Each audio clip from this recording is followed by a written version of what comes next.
Thanks for tuning in, everybody. It's Robbie and Travis from Refined Movement, and car back there. Would you shut up? Shut up!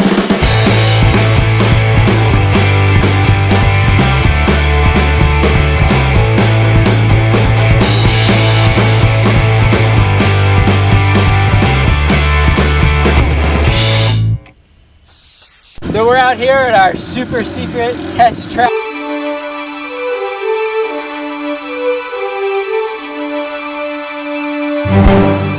Getting ready to try this guy out. We were super impressed just to get the thing down here. The car looked like it kind of peed itself at the gas station. We lost a bunch of coolant thanks to just the faulty hose. But yeah, we drove an hour from where we live to get this car to where we thought we could drive it without anybody bothering us. But we obviously the car is running in a special way. We can't shut it off right now. Well, we can, but every time we do, we got to push start the thing. So, as you saw in the last episode, it's still doing that. So, we think we've narrowed it down to maybe starter relay or the starter itself or both. But this is what we got for now. And obviously the idle air control valve or something in that area is not working. We're just going to rip it around here and see how it performs, get it lap time so we can see our progress along our build. Right. You're going to be seeing coilovers and hopefully some better tires and stuff coming up. So this is going to be our baseline test that y'all can compare these higher performance parts that we put on it to later. Alright guys, this is our 1991 Honda CRX DX. We will be using this today for our baseline test. All stock parts on this guy. This is exactly as we got it. So we're gonna get a lap time today. Okay, oh man, the tires. So we got all different sizes on this thing, all different makes. They're all bald as hell too. 185 by 65, 175 by 60, all 14s, all terrible tires. So on the passenger side, we got Steely's 14 by 4.5, and then the driver's side is the wheels that came with the car. I'm not sure what they are, but they're 14s. I think a little wider, maybe by 5 or 6. For the coilovers on this car, they are a crappy eBay coilover sleeves that are fitted over the stock dampeners, which are super blown and super old. The driver's side dampeners are really bad. They are blown completely, and the passenger sides aren't as bad, so the car sits crooked, as you've probably noticed. And then finally for our engine, it's a JDM D15B, which they made worse by putting a D15B2 head on it. So the head is from a USDM model, not off the Japanese model, which had the higher horsepower VTEC head. Yeah, and it's non-VTEC, and they also put the intake and the throttle body from the USDM B2 motor. So here's our top secret test track. It doesn't look like much from the air, but you know what? It's pretty fun driving it. It's just good to have a place to go and rip it up and not have any interference from the police or endangering your life or anyone else's. Or anyone else's life, right. See, it's just a bunch of dirt that we run off into. Starting from start-finish, we start headed down into the first turn, which you can't really see it from here, but that first turn actually dips. And as you're turning right, cutting that corner there, it actually starts to incline again, going back onto that straight.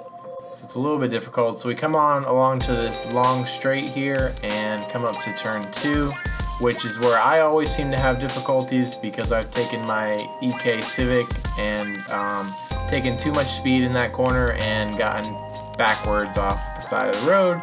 So I think the problem really is gear ratios. You have to really just stay in second gear and focus on braking instead of accelerating. So then we come up to this next straight and turn 3, which is actually pretty simple. I mean, you don't get too much speed and you can focus on your braking. I think the thing about it is the apex is kind of hard to find. It's so rounded. Yeah, it's very rounded. So it's not like Trav said, not a super challenging corner, but it's interesting. And then we take another straight and come on to the last turn, turn 4. It's pretty similar to the last turn. That one again is pretty rounded, and I do recall always having to really keep turning. Yeah, I think I've gone off on that turn one. Well, you almost took me out when we were standing right next to the tree line over here. Travis like kamikaze, and I'm the freaking USS whatever sitting there getting ready to get kamikaze. Definitely hardest to find the apex in that one, but hug it tight and then slam the gas, going straight across, start finish again. Alright, here we go, ready? Start! Alright, coming to the first turn, say downshift. Second, got the corner tight. On the gas, in the third. Going for the straight. Past the porta potty, downshift to second. Tucking it tight. Downshift again.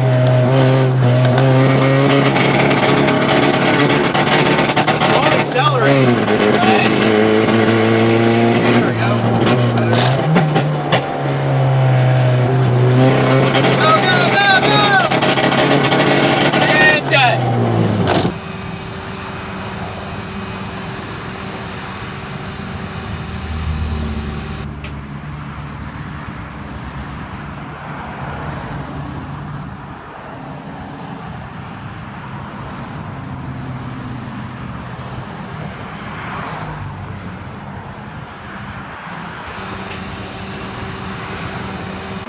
So it was a rough lap. That's what we got. It's our baseline. It is as the car is, as we bought it. Yep, we did a few laps out there. We tried to make it home and got about halfway and the car just died in the middle of the road. We got towed about 15 miles back. The car is what it is. Obviously you guys heard how it sounded. The throttle is just in and out.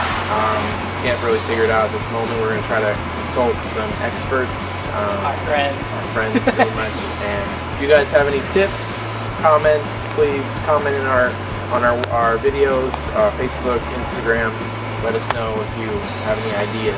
Right, you heard I was running real rough. It's like it gets to around 5,500, and just kind of it just like stops, and it's not hitting a rev limiter. It doesn't want to go past. So anyway, like you said, comment, let us know what you think. Appreciate you all watching. Stay tuned, more coming. More coming.